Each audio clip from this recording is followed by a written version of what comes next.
Sa puntong ito, makakausap natin si House Prosecution Impeachment Spokesperson Representative Zia Alonto Adyong. Congressman Adyong, sir, thank you for your time. Thank you, thank you. Good morning. Thank you. Okay, sir, let me start with your expectation. Sa ikalimang sona ni Pangulong Bongbong Marcos, sa inyo po, ano ang gusto nyong marinig mula sa Pangulo? Well, sa akin, gusto ko marinig, of course, what would be the big ticket projects for Mindanao. Kasi meron ho tayong Mindanao Transport Connectivity System, which is NEDA approved. So we want to find out kung if this has already been implemented or started with the construction, and we want to find out kung paano ito gugulong. No?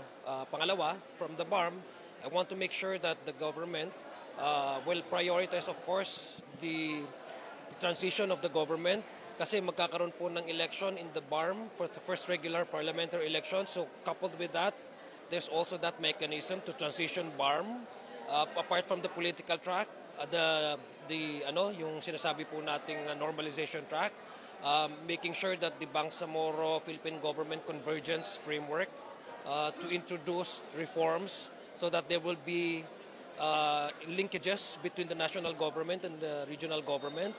We're talking about normalization. I also would like to find out if the Pamanasis program will still be on the top priority of the government because this addresses the issue on the need for services in the conflict-affected areas para mag-boost at least man lang magkaroon ng development in these areas.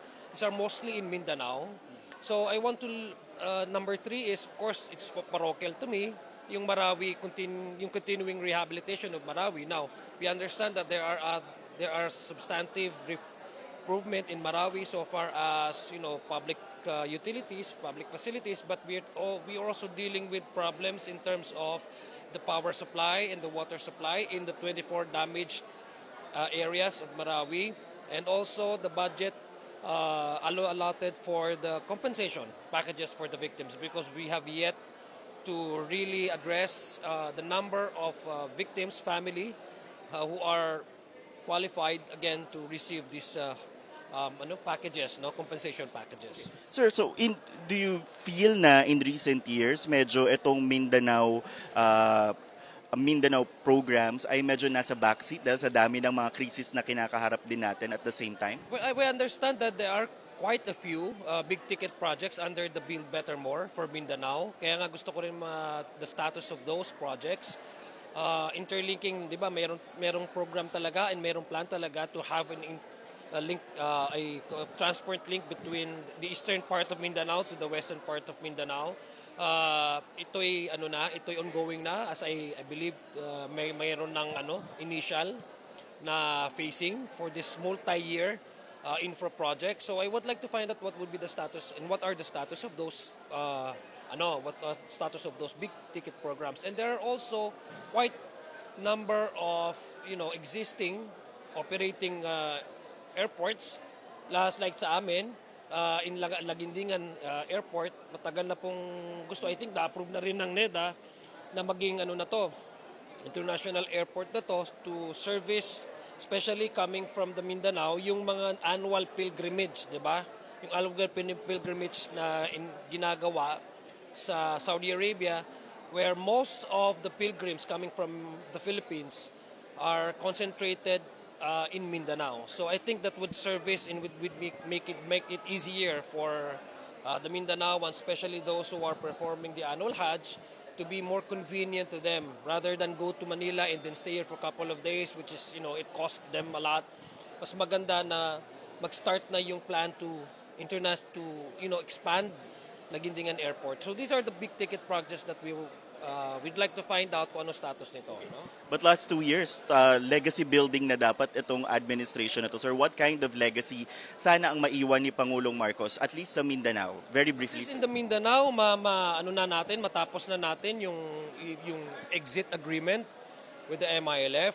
I'm looking at the political track is already there because we will now conducting the first regional parliamentary election for the BARM, and I hope that on the normalization track, this is the decommissioning of the combatants of the MILF, turning MILF camps into civilian communities. I would like to see that before this administration steps down, that would be finally over so that MILF and the government of the Philippines can finally sit down and then sign the exit agreement. And then to make sure that all the mechanisms there under the Intergovernmental Relations Board would be effective, implementable. Again, coupled with the Pamana program, which is basically a supplemental services to augment the much needed reform, improvement of those conflict affected areas. Okay, sir, last two questions na lang. Flood control, isa to sa naging malaking parte ng SONA ng Pangulo. Is this something you also want to hear? Gusto nyo marinig ng update? Dahil nagsanga-sanga na tong issue na to. May mga nadamay na rin na mga hindi naman talaga dapat madamay. Well, we're always for accountability. We've been very consistent about that. Gusto natin patuloy yung kung ano man yung mga investigasyon na ginagawa, patuloy rin nag-iimbestiga ang ating mga ahensya ng gobyerno. At the same time, we're also conscious about how this investigation would proceed, conscious about also upholding the rule of law and the due process, 'di ba?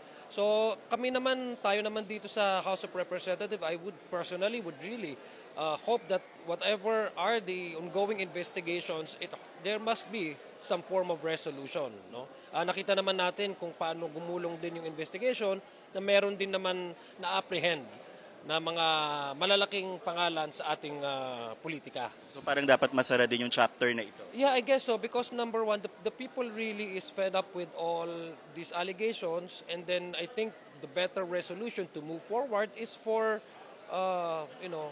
for all of those who are implicated, halimbawa na magkaroon ng semblance of that, kumbaga yung the assurance that this is really moving forward. Sir, last na lang.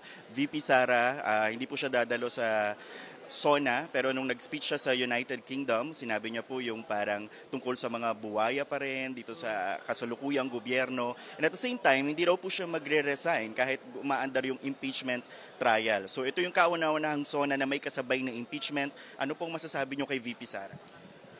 Well, una, it's her opinion, no? She's entitled to. It's not new naman eh. It's not new naman eh. We've been hearing the same narratives. She's been consistent about how she dislikes this government. That's her opinion. But again, for someone who is also facing charges before the impeachment court, I think also na before she can actually throw this kind of allegation against the administration, she should also be conscious about her own trial and the charges that she needs to face. So the people wanting to hear from her a denial of all the charges that have been leveled against her, na hindi pa naman sa ngayon, hindi pa na niya sinasabi. At wala pa naman talagang straightforward na denial from her. Congressman Zia Lonto Adyong, sir, thank you for your time and for this interview. Sir, thank you po.